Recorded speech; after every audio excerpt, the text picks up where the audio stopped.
Imagine waking up in a large, echoing hall with dozens of other people, the floor cold under your feet. Your breakfast? Thin gruel that barely fills your stomach. Your day?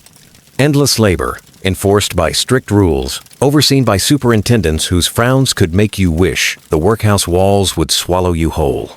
Welcome to the Victorian workhouse, where survival meant obedience, endurance, and sometimes cleverness, and comfort was a word only whispered in dreams. If this is your first time here, hit that subscribe button and turn on notifications so you never miss an adventure through history's quirkiest, darkest, and sometimes absurd realities. Today, we're stepping into the shoes of a Victorian pauper, navigating life in one of England's notorious workhouses. Buckle up. This isn't a fairy tale. It's real life. Strict rules and relentless labor. Okay, let's step back to the early 19th century, a time when England was rapidly changing. The Industrial Revolution was in full swing, factories sprouting across towns, cities swelling with workers, and rural communities shrinking as people sought paid labor. But here's the thing. Not everyone thrived in this brave new world. Poverty was rampant, and the government wanted to solve the problem. Enter the Poor Law Amendment Act of 1834, which, sounded helpful on paper. But in practice, it created what would become infamous: the Victorian workhouse. So, what was the idea behind these workhouses? The law aimed to centralize aid for the poor, but, and this is important, the philosophy was harsh. Victorian society believed that poverty was, at least in part, a moral failing. Laziness, irresponsibility, or bad choices were often blamed for being poor, right? Okay, I know that sounds harsh, and it was. But that's exactly what influenced the creation of these workhouses. They were designed to deter dependency. The underlying message was simple. If you want assistance, it will be grim, unpleasant, and not something you'll enjoy. Comfort was for the industrious. Suffering was the poor person's lesson. Yeah, not exactly a warm hug from the state. Now, imagine a workhouse in its early days. The building itself? Massive, imposing, often resembling a fortress, or, depending on your imagination, a prison. You had high walls, large iron gates, and of course, a sprawling interior divided into sections for different groups. Men, women, children, the elderly, and the sick. There were separate dormitories for everyone, sometimes with 20 to 30 people crammed into one room. Beds? Not exactly cozy, think hard wooden frames with thin mattresses, straw-stuffed pillows, and blankets that had seen better centuries. Yeah, every night you'd lie down and wonder if you'd survive the next day without a headache, a fever, or just sheer despair. The hierarchy inside the workhouse was rigid and meticulously enforced. At the top, you had the master, or superintendent, essentially the CEO of misery, whose job was to maintain order, efficiency, and, let's be honest, a sense of fear. Right below them were the matrons, typically overseeing the female wards and children. These matrons were a mix of disciplinarians and caretakers, depending on the day, their mood, or perhaps the amount of gruel they'd had for breakfast. Then came the overseers, responsible for ensuring that labor was carried out, meals were served, and no one dared sneak an extra minute of rest. Finally, of course, there were the paupers themselves, the people trapped in this system, living under rules that were strict, dehumanizing, and relentless. Speaking of rules, let's talk daily regulations. Because, oh boy, they were something else. The workhouse day began before dawn. Forget about rolling out of bed at a reasonable hour. No, sir. Your day started with a loud bell or shout, dragging everyone from slumber, no matter how cold or tired they were. Breakfast was minimal, usually thin gruel, a bit of bread, and maybe a cup of weak tea or coffee, if you were lucky. Then it was off to work, which could mean laundry, kitchen duties, cleaning floors, or long hours in the workhouse workshops. Children had tasks too, often laborious or tedious, like peeling vegetables, sewing, or assisting in cleaning. There was also something called the workhouse test, an infamous aspect of the system. It was essentially a moral test. If you wanted assistance, you had to prove that you were willing to submit fully to the workhouse conditions. If you refused to follow the rules, refused labor, or were deemed lazy, you were ejected. Yeah, right? It's like being told, hey, we'll feed you, but only if you consent to daily humiliation and hard labor. And the line between the deserving poor, those genuinely in need, and the undeserving poor people, seen as lazy or morally corrupt, was deliberately blurred.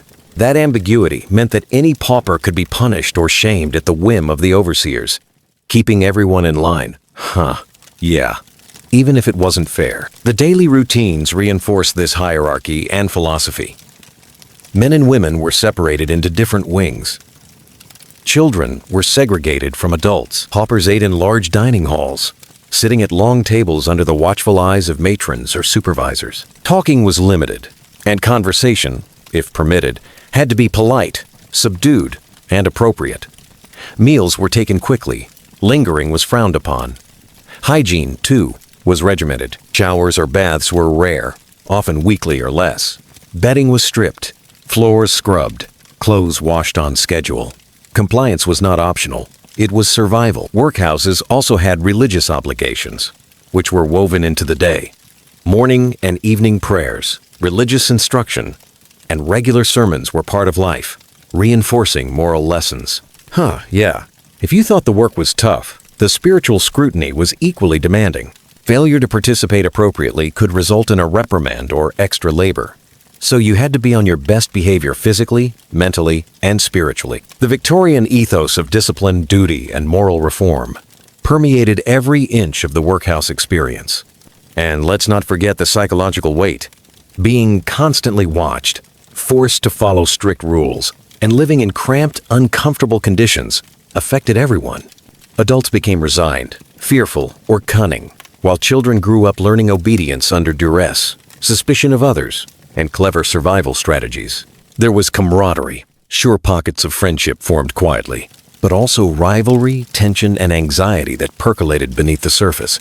It wasn't just a battle with the work. It was a battle to maintain a shred of identity and dignity within the oppressive system. Now, let's add a little dark humor, because, otherwise it's just bleak. Imagine the monotony, the constant chores, the thin gruel, the long hallways echoing with every footstep. You thought Mondays were bad? Imagine every day being a Monday, but with gruel instead of coffee. And your boss? A matron wielding a broom instead of a cappuccino, glaring at you for the exact moment you accidentally scratched your nose. Yeah, fun times, huh? To sum up, Section 1 sets the stage. The Victorian workhouse was a deliberately harsh institution designed to enforce discipline, moral instruction, and the idea that poverty was a condition to be corrected through labor and obedience. From the architecture and hierarchy to the rules, punishments, and daily routines, it created an environment where survival required compliance, resilience, and sometimes a little cleverness to navigate. People were not just poor, they were objects of moral scrutiny, labor machines, and participants in an elaborate system intended to reshape behavior. The workhouse philosophy combined social control, economic necessity, and moral instruction, making it one of the most striking and notorious features of Victorian society. So as we move forward into the next sections, keep in mind the sheer struggle, monotony, and subtle ingenuity of those who lived in these institutions. It's not just about labor or food. It's about navigating a life where every action, every glance, and every task mattered. Or else, you felt the consequences. And that's where survival, cunning, and resilience came into play, right? Okay, so now that we've established the brutal structure of the workhouse, let's step into the actual daily life of a pauper. Imagine, it's before dawn. You're lying on your thin straw mattress, your back stiff from the wooden frame, the blanket damp and lumpy from last week's wash, or maybe last month's. Who's counting? The morning bell clangs. Not exactly a gentle wake-up call. This isn't the pleasant sound of birds chirping. It's the sharp command of authority, echoing through cold stone corridors, reminding you that sleep is over and work begins. Breakfast is barely a moment to taste life. Thin gruel in a wooden bowl, maybe a hunk of coarse bread if you're lucky. Perhaps a cup of watery tea that barely masks the chill in your hands. You eat quickly, because lingering is frowned upon. The overseer is already pacing, checking faces, ensuring nobody dares to slow down or complain. Yeah, that's right. Your day starts with submission before even leaving the dormitory. And if you're a child, well, you're learning obedience before you've even brushed your hair. Good times, huh? After breakfast, assignments are handed out. Each person has a specific task, sometimes rotational, sometimes permanent, and always labor-intensive. The laundry room is one of the worst, okay? Picture endless tubs of soapy water, hands raw from constant scrubbing.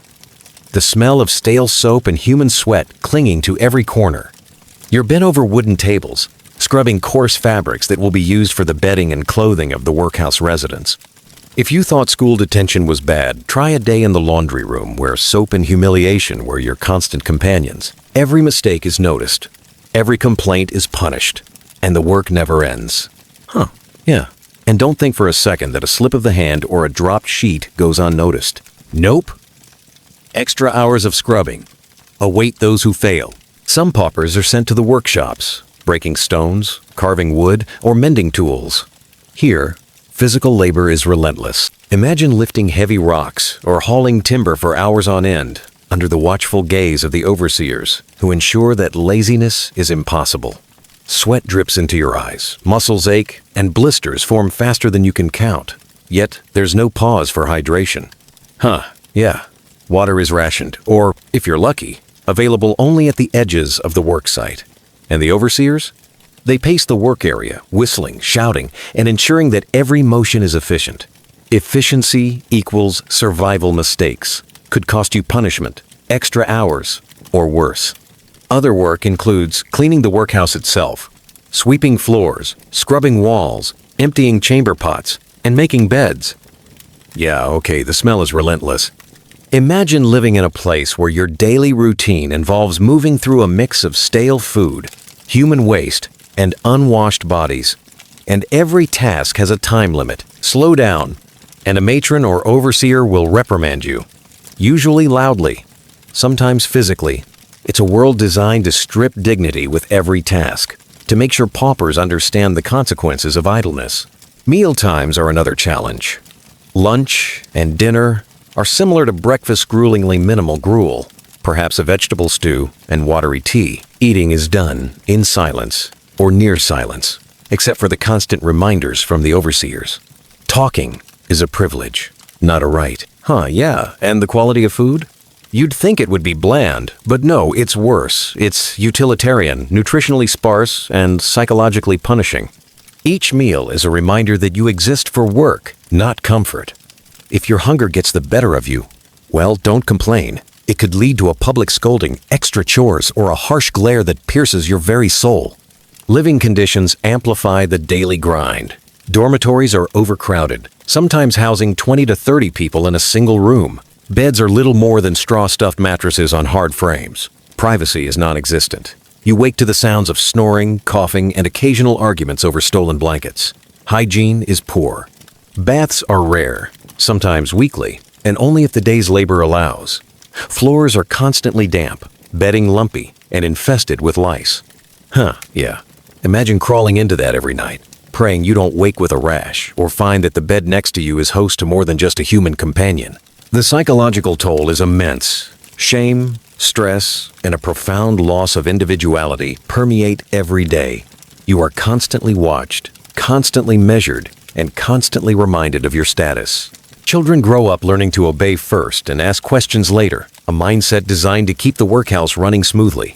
Adults internalize fear, learning subtle ways to survive without drawing attention. Camaraderie exists, sure, but it's often tempered by distrust resources. Warmth and authority are finite, so alliances must be strategic. Yeah, right? Survival is part cleverness, part compliance. And yeah, workhouses weren't just about physical labor. They were a theater of social control.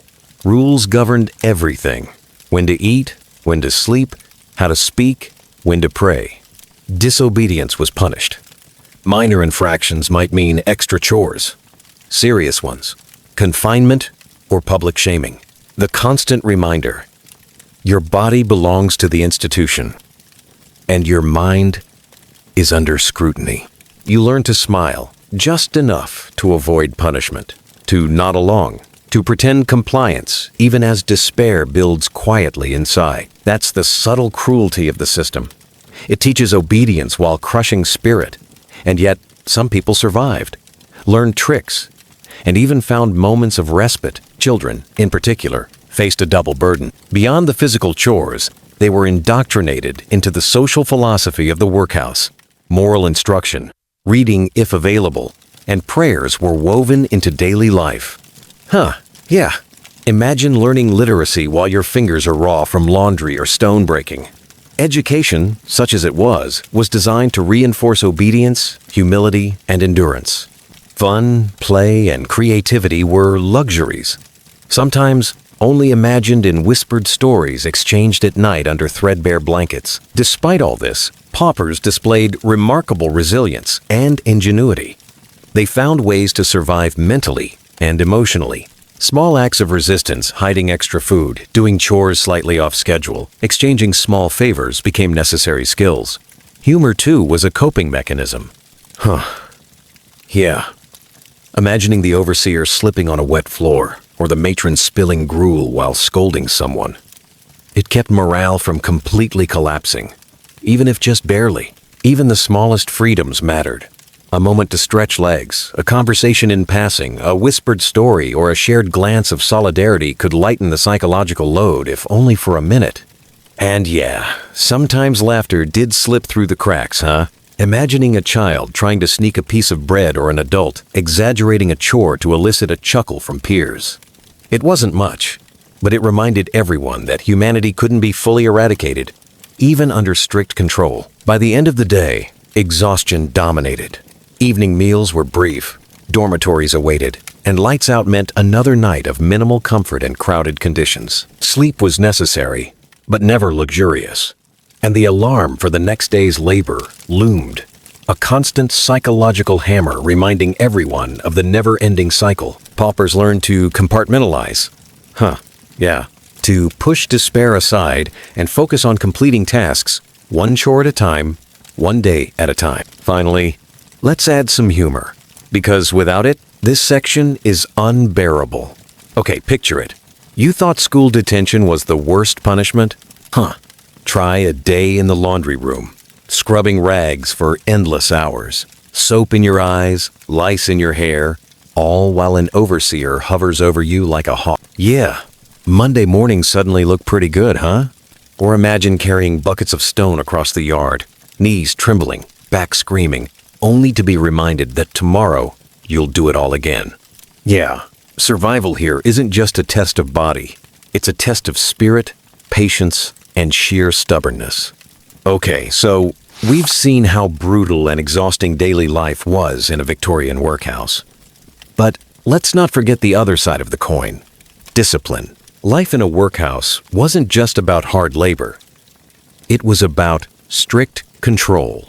Every movement, every word, and every glance was monitored. Because in the eyes of the authorities, even the slightest sign of independence or joy could be considered rebellion. Yeah, and let's be honest. The concept of minor infractions in a workhouse was something that would make modern HR departments faint. First, the rules. There were rules for absolutely everything. Wake up on time? Check. Eat quietly?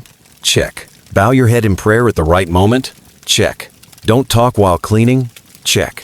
Fail to follow any of these rules, and the consequences were immediate and sometimes extreme. And here's the kicker. The smaller the infraction, the more absurd it might seem. Imagine being scolded for laughing too loud during dinner. Yeah, that was a real thing. Yeah, right? Adults and children alike had to constantly monitor themselves, walking a thin line between surviving and offending the overseers. Discipline in the workhouse was both physical and psychological. Physical punishments were severe and highly public, designed not just to correct behavior, but to instill fear in every other resident watching. Extra labor was one of the most common punishments. Finish scrubbing the laundry too slowly? Or drop a bucket of water? Congratulations. An extra hour at the laundry tubs. Misplace a broom? More sweeping, more scrubbing, and of course more sweat. If the overseers were particularly irritable, they might order a whole group to repeat a task until perfection was achieved. making everyone responsible for one person's mistake. Yeah, collective accountability, Victorian style. Ration reduction was another tool of punishment. Meals were sparse anyway, but taking away even a few bites could feel like starvation. Imagine finishing an exhausting day in the laundry room, your hands raw, muscles trembling, and then being told, "No second helping you today." Yeah, right. Morale instantly plummets and desperation sets in. This wasn't just about nutrition. It was about power and control. Using food as a way to remind residents who was in charge. Confinement and isolation were also widely used. Paupers could be locked in small, cold cells for hours, sometimes days, as punishment. No blankets, no company, no conversation, just darkness, silence, and a chance to stew over whatever trivial crime you'd committed. Children, in particular, suffered immensely from this. Imagine a 7-year-old sitting alone, hearing the muffled sounds of other children working, the echoes of overseers shouting, while counting every minute with nothing to do. Yeah, trauma building by the hour. Public shaming was a favorite of the matron and overseers. A pauper might be forced to stand on a platform, wearing a sign describing their offense, while the rest of the workhouse watched in silence or muttered judgment. This was especially effective as a psychological tool. Not only did it humiliate the individual, but it reinforced obedience in everyone else, reminding them that deviation from the rules would be highly visible and highly unpleasant. Kids and adults alike learned quickly to self-censor, to smile just enough, bend just right, and keep complaints hidden. The psychological impact of this system cannot be overstated. Fear was a constant companion. Residents became hyper-aware, their every action measured against an invisible ruler of expectations. Over time, many internalized the authority, policing themselves and each other. Yeah, right? It was a world where obedience became survival, and internal rebellion was all but impossible. Even minor infractions were magnified under the constant gaze of supervisors, creating an environment where stress, anxiety, and learned helplessness were rampant. Children experienced this even more intensely. Not only were they expected to perform the same labor as adults, they were also subjected to lessons in moral and religious obedience, failed to bow at the chapel at the right moment, and punishment awaited. Speak out of turn during work or meal times, and the overseer's wrath could be swift and public. Yeah, the workhouse was as much a school in fear as it was in labor. The emotional toll of these formative years created generations of individuals for whom obedience and submission were ingrained behaviors, often accompanied by shame for even minor mistakes. Adults, meanwhile, learned to cope by hiding frustration, masking pain, and forming subtle social strategies.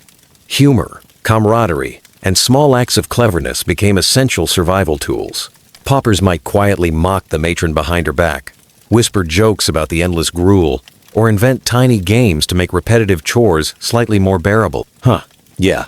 A shared glance over a pile of dirty laundry could communicate solidarity, defiance, or just a small flicker of human connection. Tiny acts that preserved a shred of identity in a system designed to erase it. Secret resistance took many forms. Some would accidentally drop tools, spill water, or misalign bricks when building. Others might deliberately work just slowly enough to avoid the full brunt of exhaustion while still technically complying with orders. Clever, right? These small acts weren't just about survival. They were about asserting tiny fragments of autonomy, carving out a mental space untouched by authority. Even sharing stolen bits of bread or swapping blankets was considered a subversive act, a way to reclaim dignity in an otherwise regimented, dehumanizing environment. For children, these small rebellions were often their only outlet. A whispered story during the brief moments before lights out, a stolen laugh at the absurdity of being punished for moving too slowly, a secret game using pebbles or scraps of cloth. These were tiny rebellions that preserved their imagination and sense of self. Without them, psychological collapse would have been inevitable. The rhythm of discipline and punishment was relentless. Morning to night, from waking to sleeping, residents were reminded of their place. Yeah, the workhouse was designed to be predictably oppressive, a world where every action could be scrutinized and every failure magnified. Yet paradoxically, this predictability allowed some to survive. When every day was regimented and every punishment was formulaic, it became possible to learn the patterns, anticipate consequences, and navigate the system with minimal risk. Survival often depended on mental agility as much as physical endurance. The matron's presence in particular loomed over daily life. She was both feared and respected, often embodying the system itself. Her judgments were swift, her punishments exacting, and her mood impossible to predict. Yeah. Imagine trying to bake bread while being watched, knowing that a dropped spoon or a misaligned loaf could result in public humiliation. Adults and children alike learned to perform their labor with precision, internalizing anxiety as a constant companion. By evening, exhaustion was universal. The day's labor complete, punishments administered, meals eaten under duress, and prayers recited mechanically, residents returned to their dormitories. Here, in the crowded, cold rooms, reflection and fear intermingled. Sleep offered only temporary reprieve, because the next day promised the same labor, the same scrutiny, and the same relentless system of discipline. Even in these moments, small victories like sharing a blanket or trading a whispered story were crucial for maintaining mental stability. And of course, humor persisted. Paupers often found absurdity in their punishments, joking quietly about the overseer slipping on wet laundry or the matron spilling gruel while scolding someone. These fleeting moments of laughter were lifelines, reminding residents that even in the harshest environments, humanity and wit could survive. Yeah. Right? It was a strange kind of defiance. Quiet, subtle, and deeply personal, but it made the workhouse tolerable just enough to endure another day. All right, so we've covered the brutal daily life and the unrelenting discipline faced by adults in the Victorian workhouse. But what about the children? Yeah, children. This is where the cruelty and the strange Victorian moral logic really collide. Workhouses weren't just places where adults endured endless labor. They were training grounds for child labor and early indoctrination. If you thought growing up was supposed to be fun, think again. Éducation versus labor. First off, let's talk about education. Or more accurately, the illusion of education. The workhouse system was designed under the belief that poverty itself was a moral failing, right? The officials thought that children needed both labor and moral instruction to prevent them from becoming idle, dishonest, and dependent. Schooling existed, but it was secondary to labor. Children were expected to spend their mornings and afternoons in physically demanding work cleaning, washing, sewing, or helping in the kitchens, before even setting foot in a classroom. And the classroom? Oh, the kind of place where strict rules, rote memorization, and repetitive drills replaced the joy of learning. Arithmetic, reading, and religious instruction were the primary subjects, taught at a pace that left no room for curiosity or creativity. Yeah, right? If you asked a child to recite the Lord's Prayer while scrubbing the floor with a stiff brush, well, congratulations, you were multitasking like a true Victorian workhouse prodigy. There was a belief that combining education with labor-built character. Officials thought that a child who had endured the rigors of workhouse life and followed instructions meticulously would grow into a disciplined, hard-working adult. And sure, from a purely logistical point of view, this approach did produce obedient, if traumatized, citizens. But let's be honest, curiosity, play, and exploration were luxuries that never existed here. Your homework wasn't about sums or grammar. Oh no, your assignment was surviving until supper without getting punished. Infants and toddlers faced perhaps the harshest reality. Many workhouses separated children from their parents almost immediately upon arrival. Yeah, think about it. A baby, days or weeks old, taken from their mother's arms to live in communal nurseries under the watchful eyes of matrons and attendants. The idea was that parental attachment could weaken discipline. Victorian logic, right? Babies were left in cribs or baskets, fed on diluted gruel or animal milk rather than proper breastfeeding, and expected to sleep in cold, overcrowded nurseries. Infection spread quickly in these cramped quarters, and sadly, mortality rates for infants were high. Children who survived this early stage were then gradually introduced to labor as soon as they were able to walk and handle simple tasks. Yeah. Imagine toddling across a stone floor with freezing hands, trying to carry a bucket of water without spilling it, all while knowing the matron is glaring at you, ready to punish even the tiniest misstep. Older children were assigned menial tasks, scrubbing floors, washing laundry, sweeping cobbled halls, or assisting in kitchens. Boys might work in workshops, while girls were often trained in domestic skills like sewing, cooking, and cleaning. The work was exhausting, repetitive, and left very little room for play or imagination. Yet the children had to endure it day after day, internalizing both the physical strain and the moral lesson that labor was virtuous and idleness was sinful. Now, let's talk about Victorian socialization. The workhouse authorities genuinely believed that children needed moral education alongside physical labor. Religion was a central tool. Hymns, prayers, and Bible lessons were mandatory, intended to instill obedience, piety, and humility. Yeah. And disobedience or a misstep in moral instruction could result in punishment, reinforcing the idea that authority was absolute and mercy was conditional. Camaraderie among children existed, of course, but it was limited. Secret friendships, quiet whispers, or shared jokes were acts of subtle defiance against the oppressive order. Many children developed a strong sense of solidarity with each other. After all, if you didn't have allies in this system, survival became nearly impossible. Some found ways to turn work into a game, creating rituals around carrying buckets or arranging laundry in a certain order. These small acts of ingenuity and shared humor were mental lifelines, a way to preserve a sense of self amid constant control. The psychological impact on children cannot be understated. Yeah. Fear and anxiety were constant companions. Mistakes, no matter how minor, could trigger scolding or punishment. Public shaming was common. A child might be singled out to stand at attention for laughing, talking, or failing at a chore. The workhouse environment taught children that obedience was survival, and individuality was dangerous. Over time, this created adults who were compliant but often emotionally scarred, struggling with self-expression or independence. Many children grew up with a profound sense of shame and internalized the social stigma of poverty. Even if they left the workhouse later in life, the emotional imprint remained. Yeah.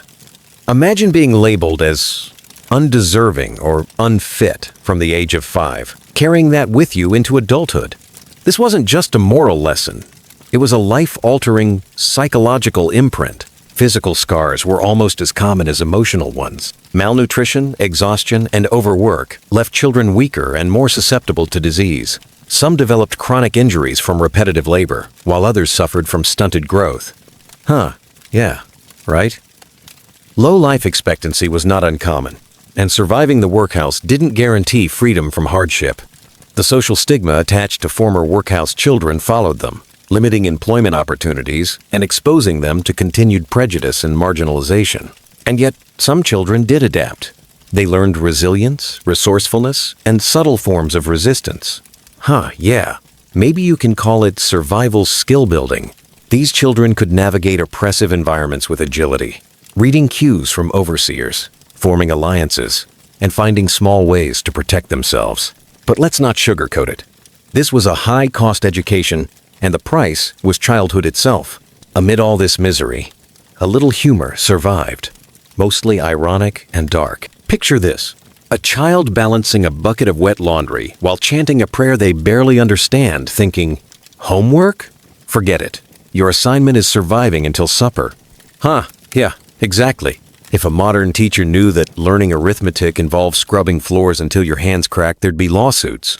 But in the workhouse, that was just called life. Even small acts of rebellion could be comical if viewed from a distance. Two children might conspire to place a mop bucket slightly out of reach to make the matron trip, or sneak an extra spoonful of gruel for each other while pretending to work. Clever, right? Humor became a shield, a secret rebellion, a way to assert a tiny spark of agency in a world determined to erase individuality. In essence, Victorian workhouse life for children was a blend of labor, moral instruction, and control, designed to produce obedient, industrious adults. The system prioritized utility and compliance over play, creativity, or emotional well-being. Daily routines were harsh, labor-intensive, and psychologically taxing. Socialization was heavily monitored.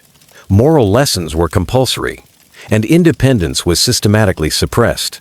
Yet, within this rigid framework, children found ways to connect, share humor, and create fleeting moments of joy, sustaining their spirits until the day's labor was over. From infants separated from parents to teenagers performing grueling tasks, the workhouse shaped every aspect of a child's life, leaving enduring marks on body, mind, and spirit. Survival demanded physical endurance, mental agility, and emotional resilience. Yeah. And in that sense, these children were learning the harshest lesson of all. Life was unforgiving, and you either adapted or suffered.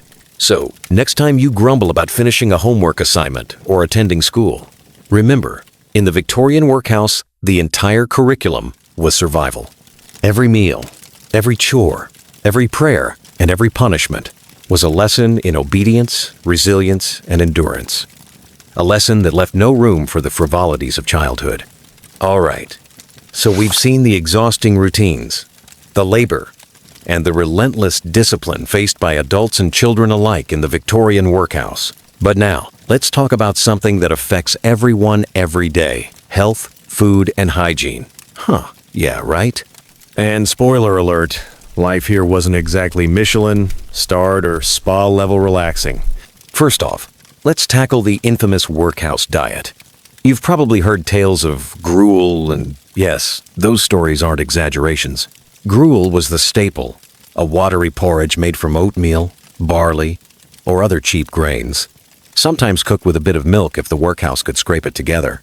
Breakfast, lunch, and sometimes dinner. Yeah, all pretty much the same.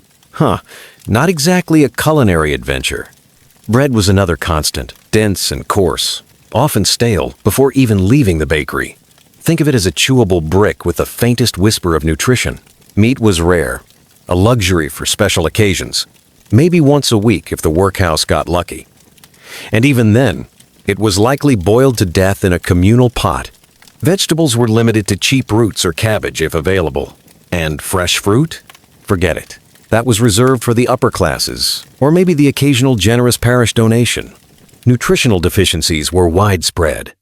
Many workhouse residents suffered from scurvy, rickets, anemia, and other diet-related illnesses. Children, in particular, were vulnerable. Their growing bodies required protein, vitamins, and minerals that the workhouse diet simply couldn't provide.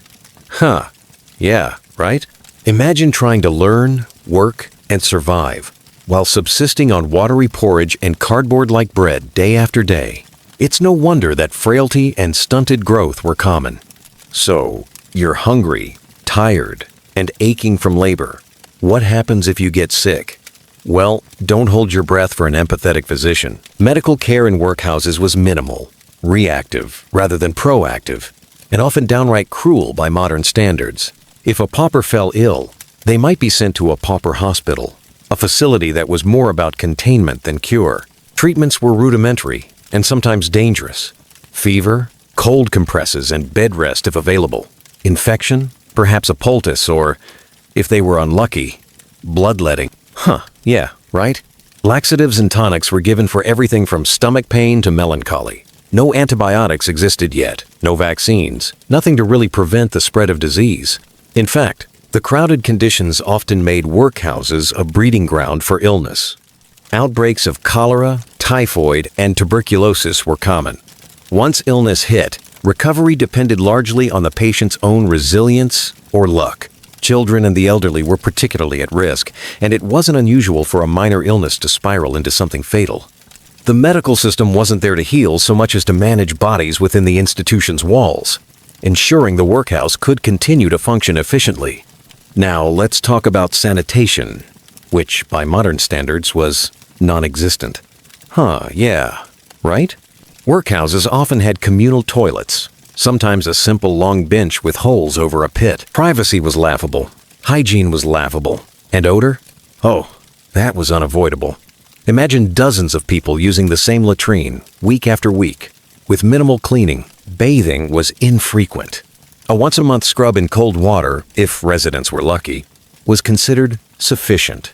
There were no showers, no heated baths, and certainly no pampering with soaps or scented oils. Lice, scabies, and other skin infestations spread like wildfire. Residents were expected to tolerate itching, scratching, and skin irritation as part of daily life. Yeah, exactly. Think of it as constant low-level torture with tiny little friends crawling over your skin.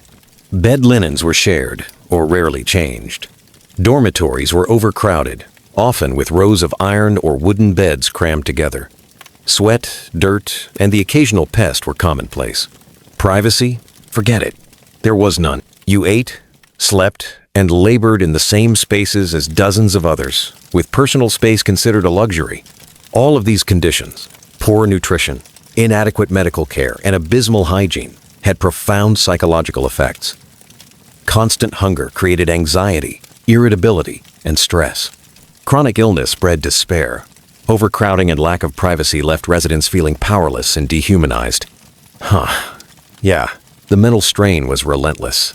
Children were especially impacted, waking up in a dormitory, surrounded by the groans of sick adults and the cries of hungry siblings, created a world of constant vigilance and worry. Adolescents struggled to maintain dignity in an environment designed to strip it away. Adults, similarly, became numb to suffering, often coping by detaching emotionally or forming tight-knit groups to find comfort. Humor, when it appeared, was dark and ironic, an essential tool for survival. Sneaking a slightly larger piece of bread, whispering jokes during mealtime, or sharing small secrets with fellow residents became tiny acts of rebellion and relief.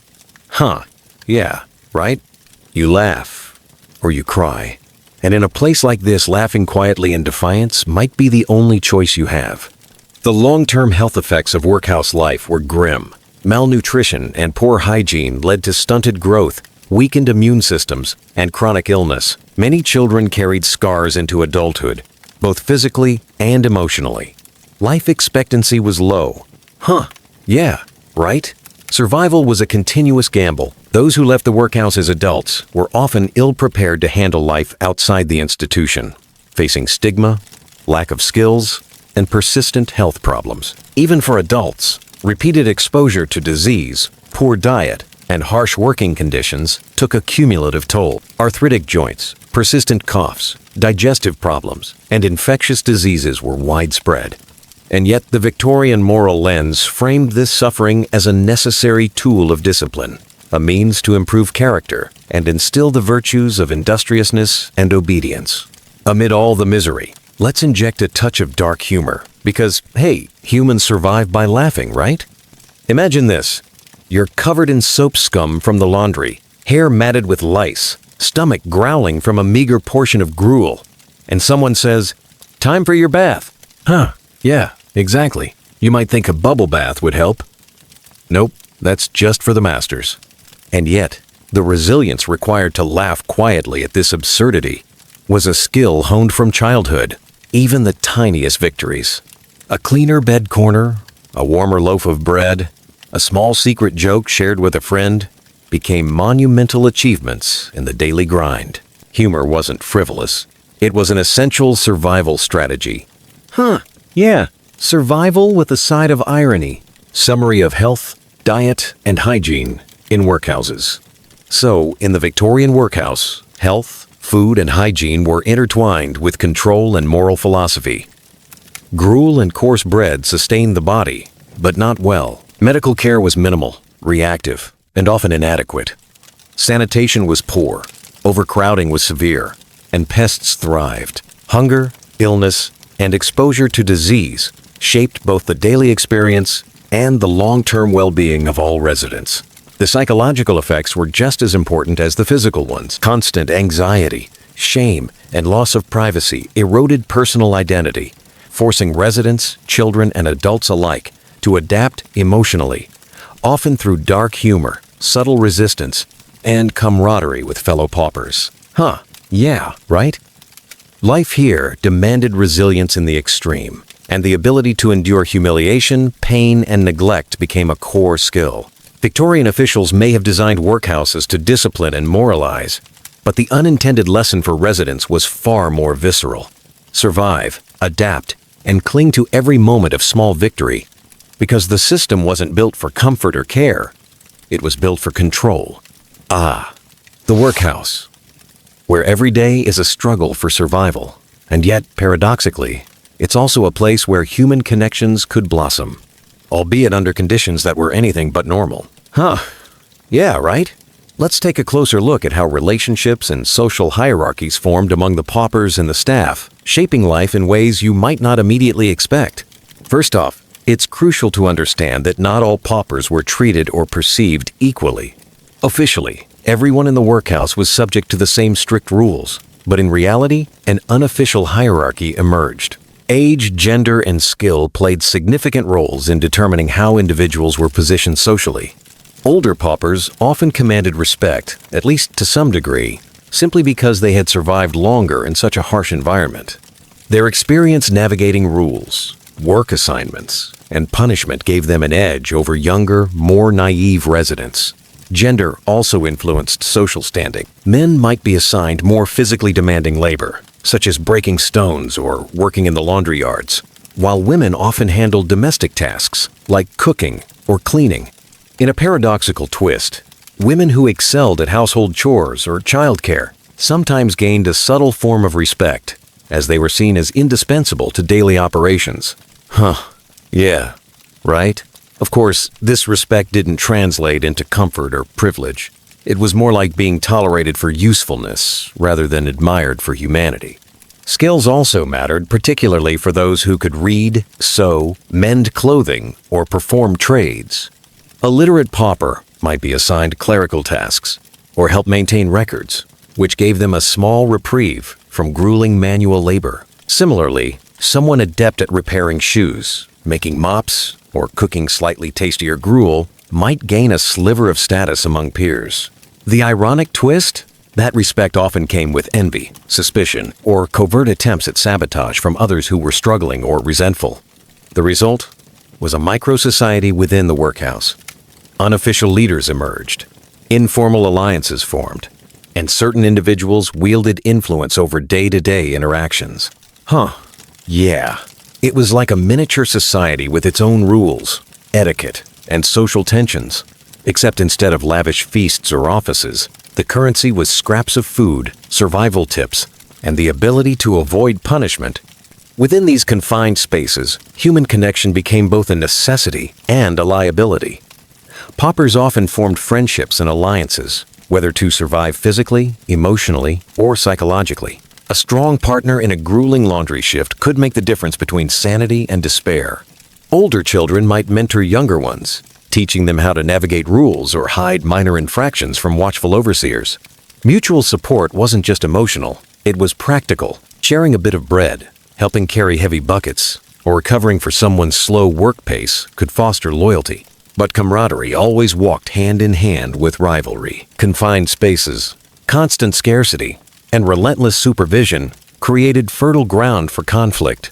Arguments over tasks, food portions, or bed placements were common. Yeah. Exactly every inch of personal space, every tiny advantage, became contested. Secret grudges simmered over months, only to erupt in heated disputes over trivial matters. A spilled bucket of water, a misplaced tool, or even an ill-timed cough could ignite tension. Humor and small rebellions often acted as a social glue. Paupers might trade whispered jokes about matrons or overseers, create secret codes, or play pranks when supervision was lax. These small acts of defiance helped maintain morale, creating shared experiences that bound individuals together. Right? In a place designed to strip identity and autonomy, shared laughter became a form of resistance. A statement that even under oppressive rules, the human spirit could assert itself. Of course, relationships in the workhouse weren't limited to interactions among residents. Staff dynamics, including masters, matrons, and overseers, played a critical role in shaping social reality. These figures held near absolute power, acting as the arbiters of punishment, labor assignments, and privileges. Fear was a constant undercurrent. One misstep could lead to additional chores, deprivation of food, or outright physical punishment. Yeah, right? The staff's control over everyday life ensured that obedience was non-negotiable. Yet not all staff were cruel automatons. Occasionally, a matron or master might show moments of kindness, an extra helping of soup, a private word of encouragement, or a brief reprieve from grueling labor. These gestures could form bonds of loyalty and gratitude, but they were always tempered by the underlying power imbalance. Trust in the workhouse was cautious. Even a friendly word could not erase the potential for sudden punishment. Manipulation, both by staff and residents, became part of the social fabric. Paupers might flatter a matron to avoid harsher work, or slyly negotiate minor privileges. Meanwhile, staff were adept at exploiting rivalries among residents to maintain control, turning individuals against one another to prevent collective resistance. Yeah, exactly, think of it as social chess, except the pieces were human lives, and the consequences for losing were painful. Age played a particularly crucial role in social dynamics. Young children and adolescents were at the bottom of the unofficial hierarchy, subject to both labor demands and the bullying of older residents. Learning the rules of survival often began early. Keep your head down, observe the routines, and align yourself with someone stronger. Adolescents who demonstrated skill, cleverness, or a knack for subtle subversion could gradually climb the social ladder, gaining small but significant advantages, such as better bedding, more food, or lighter labor assignment.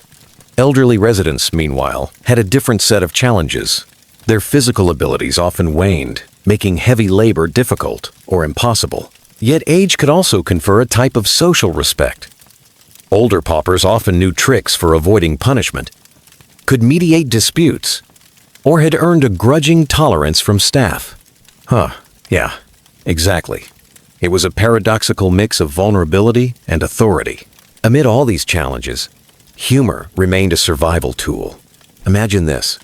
You're trying to make friends, avoid punishment, and survive grueling labor all at once. Making friends in a workhouse was like playing Monopoly. If every roll landed in jail, one might joke. Yeah, exactly. The stakes were always high, the rules arbitrary, and the outcomes often unfair. Yet humor allowed residents to assert a tiny bit of control, a way to claim humanity in an institution designed to suppress it. Even small acts of solidarity, sharing a secret, offering a few crumbs of food, or helping a fellow resident with a task, were acts of defiance, moments of connection, and ways to endure the relentless grind of workhouse life. These relationships could make the difference between despair and resilience, between a day survived and a day that crushed the spirit entirely. In sum, the social dynamics within the Victorian workhouse were intricate and deeply human. Despite the oppressive context, paupers formed unofficial hierarchies, friendships, alliances, and rivalries based on age, gender, skill, and survival instincts. Relationships with staff were dominated by fear, but occasionally punctuated by acts of kindness. Humor and small rebellions offered moments of psychological relief, helping residents assert agency in a highly controlled environment. Yeah, exactly, life in the workhouse was grueling, but it also revealed the resilience of human sociality. Even in spaces designed for punishment and control, people found ways to connect, resist subtly, and preserve their dignity. For children, these dynamics taught early lessons about hierarchy, loyalty, and survival. For adults, navigating these relationships was essential to maintaining both mental and physical endurance. And let's not forget, the friendships, rivalries, and alliances forged here were often as critical to survival as a steady meal or a safe bed. Every whispered joke, every shared secret, and every small act of kindness mattered. Yeah, right? In a place that stripped people of almost everything, human connection remained a lifeline, even when it had to be hidden between grueling chores, strict rules, and unrelenting oversight. Life in a Victorian workhouse was tough, oppressive, and monotonous. But even in the bleakest of circumstances, the human spirit has a way of pushing back. Paupers, children, adults, men, and women found subtle and sometimes daring ways to resist the constant grind, to assert autonomy, and occasionally to attempt outright escape. Let's take a deep dive into the world of resistance within the workhouse, where defiance often came at a high price, yet remained a testament to human resilience. Resistance didn't always take the form of grand gestures or violent uprisings. More often, it was subtle, clever, and hidden in plain sight. A broken mop here, a miscounted linen batch there, or deliberately spilling a bit of water while scrubbing floors. All small acts designed to frustrate overseers without immediately inviting severe punishment. Yeah, right? These small acts of sabotage were a way for paupers to reclaim a sense of control over their lives, to inject a tiny spark of defiance into a day dominated by rules, chores, and authority. Stealing, though dangerous, was another form of quiet resistance. A hidden apple here, a scrap of bread there, These small acts were as much about survival as they were about rebellion. Paupers quickly learned the art of concealment, passing items under blankets, stashing food in pockets or within hollowed furniture, and timing actions when overseers were distracted. These seemingly minor acts were life-saving gestures in a place where the next meal was never guaranteed, and where scarcity heightened every moment of daily labor. Other paupers turned to clever manipulation of work routines, deliberately slowing down the pace of tasks, misplacing tools, or forgetting instructions, were ways to subtly protest, to resist the mechanical, dehumanizing pace of work.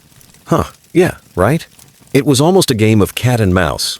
The pauper exerted tiny bursts of autonomy, while staff constantly adjusted to maintain authority. These small victories, though fleeting, allowed residents to assert identity and agency in a system designed to strip them of both. Of course, some paupers dared to dream bigger. Escape, though rare and dangerous, was the ultimate act of defiance against the workhouse system. Running away required planning, courage, and a significant dose of desperation.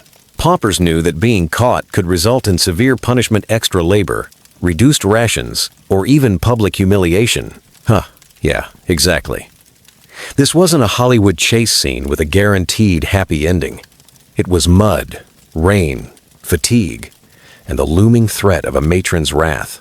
Escape attempts could take many forms.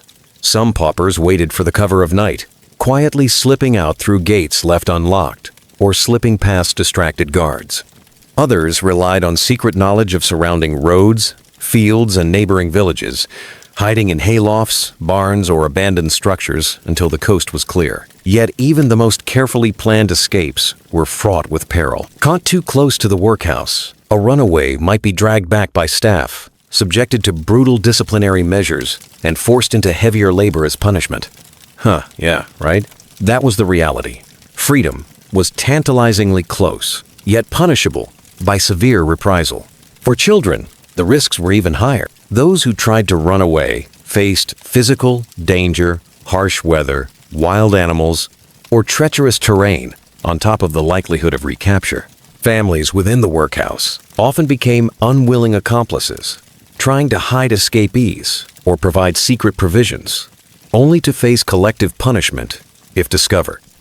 Exactly. It was a dangerous gamble, and one wrong step could mean a week of extra labor or even the loss of privileges for everyone in a dormitory. History preserves a few notable examples of workhouse rebellions or bold escape attempts, each demonstrating the lengths to which individuals were willing to go to resist oppression. One documented instance involved a group of older children organizing a coordinated effort to sneak past the laundry building's gates during a busy day. They hid in barrels and carts, hoping to slip into a nearby village. The plan was thwarted when a vigilant matron noticed a suspicious movement, and the children were dragged back, punished with extra chores and denied supper. Yeah, right? Even small acts of defiance carried enormous risks. But the courage of those children left an indelible mark on how future historians understood workhouse life. Adults, too, orchestrated resistance. Some organized secret networks to share food, hide supplies, and pass along information about routines and guard schedules. These covert operations weren't about overt confrontation. They were about maintaining dignity and survival in a system that sought to erase both. Occasionally, collective protests erupted. Paupers refusing to work for a day, silently protesting excessive labor, or staging small sit-ins during mealtimes. Authorities often responded swiftly, enforcing harsh penalties to dissuade others from similar defiance. The fear of retaliation was ever present, and it often amplified the psychological strain. Yet, despite the risks, resistance continued. Yeah, exactly. That tension between oppression and defiance created a complex social dynamic within the workhouse, where survival depended not just on endurance, but on ingenuity, observation, and daring. Resistance was not merely physical, it was deeply psychological. Acts of subtle rebellion allowed paupers to retain a sense of self in an environment that sought to erase identity. The ability to make even small choices like hiding a piece of bread, slowing down a monotonous task, or sharing a whispered joke provided a crucial mental reprieve. It reminded residents that, despite the strictures of the institution, they were still human beings capable of agency. Furthermore, resistance built social cohesion. Imagine planning your great escape, running through muddy fields while being chased by a matron who has perfected the art of sternly wagging a finger. Adrenaline included, zero comfort. Sure, you might run away, but your reward? A sprint across muddy fields chased by a stern matron. Adrenaline included, zero comfort. Huh, exactly. The absurdity of some scenarios didn't lessen the danger, but it did give paupers a psychological edge. The ability to laugh at life's cruelty, even if only quietly in the corner, even acts that might seem minor from the outside. Misplacing a bucket, slipping an extra spoonful of gruel into a coat pocket, or whispering a joke during roll call carried immense significance. These small victories, though fleeting, reminded residents that control over their own lives was never entirely lost. Huh, yeah, right? Resistance wasn't just about escaping the workhouse. It was about asserting identity, maintaining dignity, and preserving a flicker of hope. Resistance, subtle or overt, played an important role in shaping the history of workhouses. Accounts of escape attempts and small uprisings revealed the cracks in an oppressive system.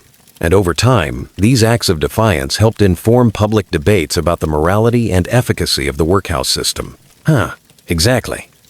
Although individual acts might have seemed inconsequential at the moment, collectively they underscored the resilience of human spirit in the face of systemic oppression.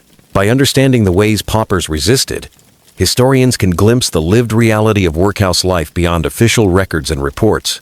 Resistance was woven into daily life, threaded through routines, chores, and punishments, reflecting a persistent desire for autonomy and humanity.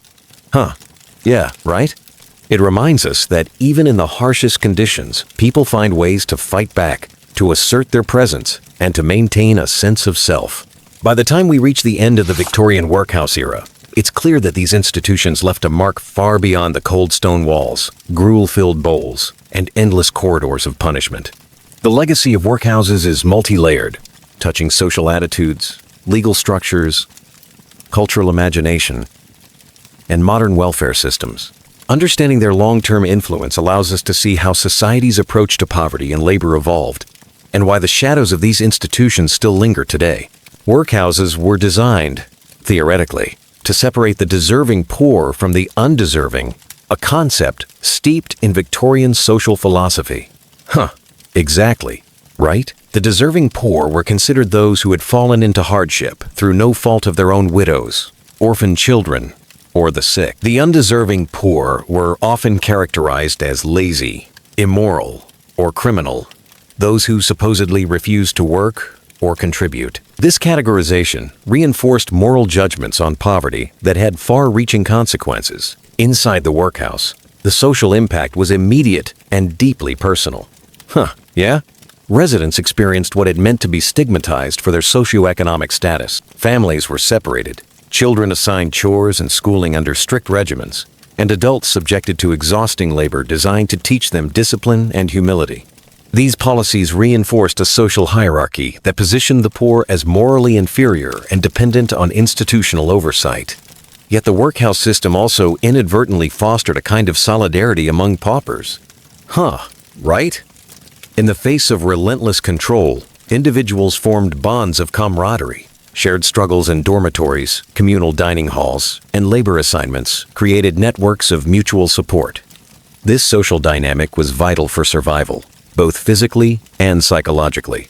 Secret games among children, whispered conversations between adults, and the careful sharing of scant resources offered fleeting relief and fostered resilience, even in a place designed to crush the human spirit.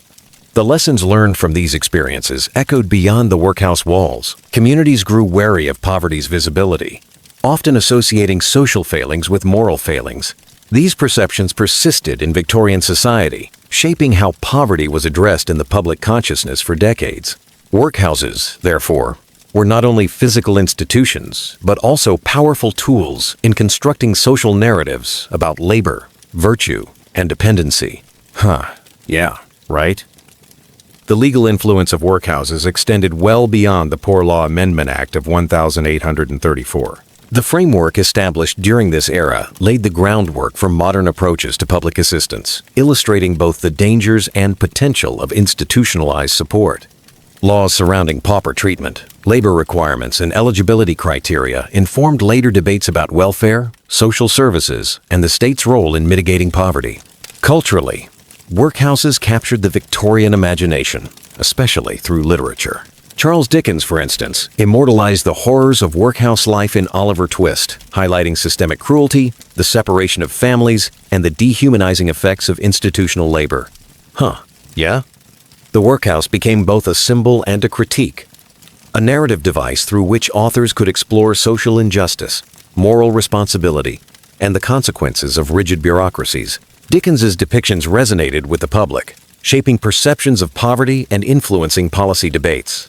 Other cultural artifacts, the illustrations, pamphlets, and newspaper accounts of the time painted equally stark pictures of life inside workhouses.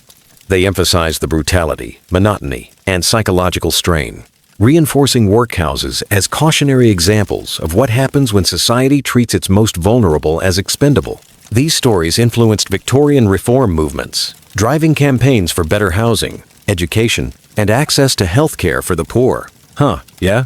Public awareness, even if sensationalized, sparked conversations that eventually led to meaningful changes.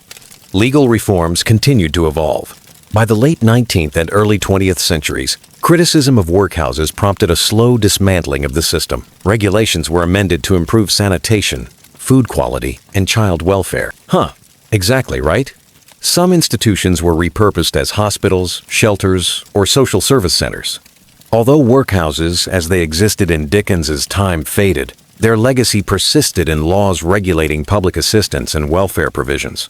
So, what do workhouses teach us today? Yeah? First and foremost, they remind us that systemic inequality is not merely an individual failing, it's often baked into institutions, policies, and cultural attitudes. Victorian workhouses were not designed to eliminate poverty. They were designed to control it, to moralize it, and to minimize its visibility. Exactly?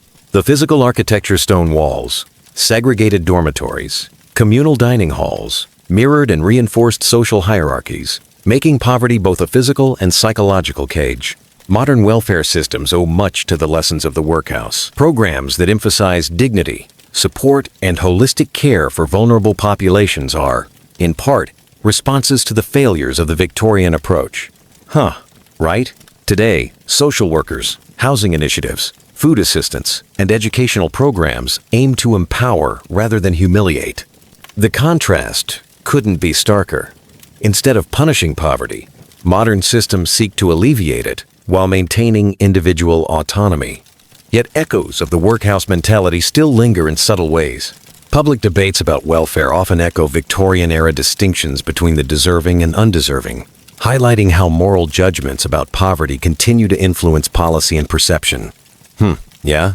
Understanding the historical context of these attitudes helps explain contemporary stigmas and underscores the importance of evidence-based, empathetic social policies.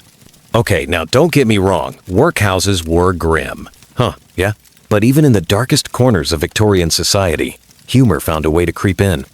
Imagine being an exhausted pauper, carrying a bucket of soapy water to the laundry room for the 20th time that morning, and thinking to yourself, thank goodness today we have social workers. And at least running away doesn't land you in a stone laundry room. Right?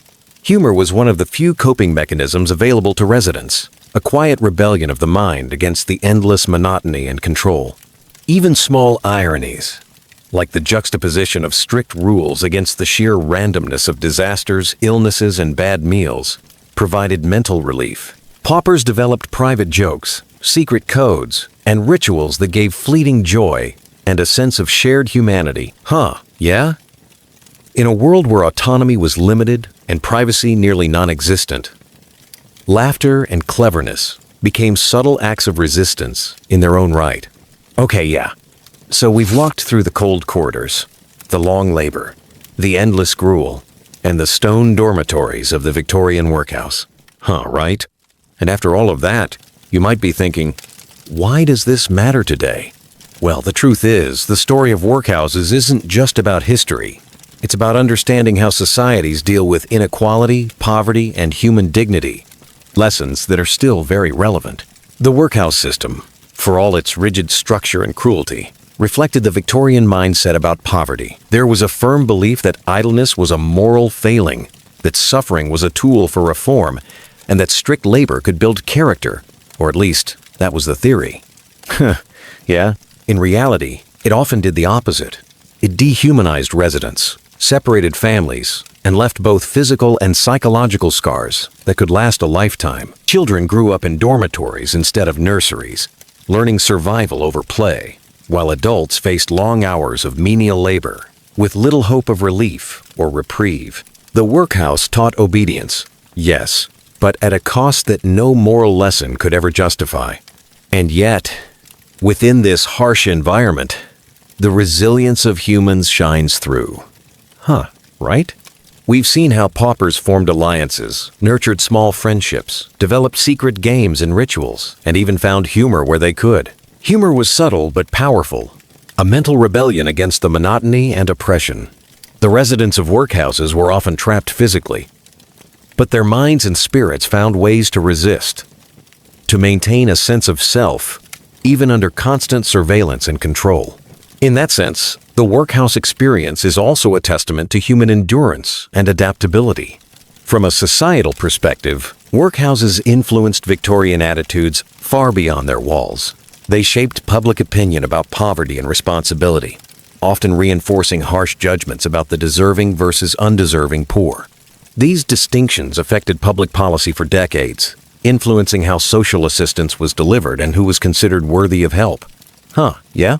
Literature, particularly Dickens's portrayals, amplified these ideas, forcing the public to confront the realities of institutionalized poverty. Cultural memory remembers the workhouse not only as a building or a system, but as a symbol, sometimes of cruelty, sometimes of social order, and occasionally of resilience against the odds.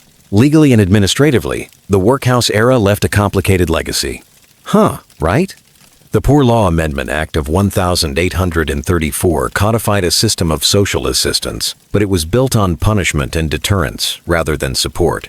Over time, critiques, reforms, and public outrage led to incremental improvements, better sanitation, reduced separation of families, and more humane treatment of children. Eventually, the workhouse system was phased out, replaced by broader welfare programs and public services. But the echoes remain. Modern social welfare systems, housing assistance, social workers, public education, and healthcare owe their origins to lessons learned from these institutions. We learned what not to do and why empathy and dignity matter in policy. Yeah? Another lesson comes from the psychological impacts we've explored. Residents endured a daily grind designed to break individuality, regimented schedules, harsh discipline, and constant surveillance. The workhouse was a world where privacy, autonomy, and personal expression were luxuries beyond reach. Understanding this helps modern viewers appreciate the human cost of systemic control and the importance of designing institutions that respect mental and emotional well-being. The scars left behind were not just physical or social, they were deeply internalized, shaping the self-perception of generations who experienced or inherited this history. On a cultural level, the workhouse contributed to art, literature, and public consciousness in ways the Victorians might never have predicted. Yeah? Writers, journalists, and reformers documented conditions that would shock readers, exposing systemic failures to a broader public. Dickens's vivid descriptions of gruel, dormitories, and oppressive labor became touchstones in the collective imagination, influencing not just legislation but also social attitudes toward compassion and reform. The workhouse became more than a historical reality. It became a moral lesson, a cautionary tale about the consequences of ignoring the humanity of the poor. Even in reflection, it's hard not to be struck by the extremes of the workhouse experience. Right? It was a place where survival, obedience, and humiliation were intertwined in every task, meal, and rule. But through all this, there were moments of quiet resistance, ingenuity, and humanity. A hidden joke shared between children, a moment of solidarity during labor, a brief respite in shared laughter or companionship. These small acts mattered, showing that even under the most oppressive circumstances, the human spirit could endure. So what is the broader takeaway? Workhouses were instruments of control, yes, but they also became laboratories for understanding human behavior, social policy, and the relationship between poverty and morality. Yeah? They taught society both what works and what fails when it comes to addressing inequality. By studying the history of workhouses, we gain insights into systemic problems that remain relevant today. How institutions can perpetuate stigma, how labor is tied to dignity, and how empathy, or the lack thereof shapes, lives in profound ways. Finally, as we reflect on the legacy of workhouses, it's important to remember the people who lived through them. Right? They were more than paupers. They were human beings enduring hardship, finding ways to resist, laugh, and survive in environments designed to strip them of identity.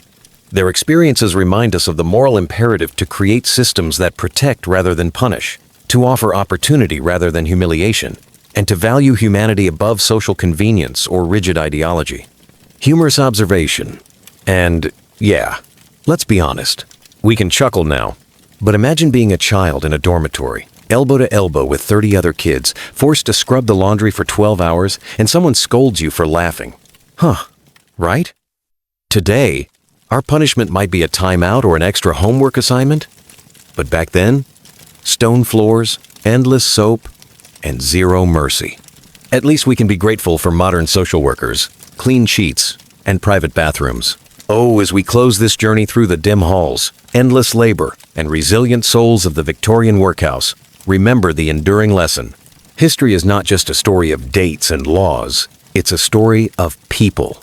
And those people, even under the harshest circumstances, teach us how to survive, endure, and ultimately, thrive. Right? Don't forget to reflect on this, share your thoughts, and, subscribe for more deep dives into the quirkiest, darkest, and most illuminating corners of history.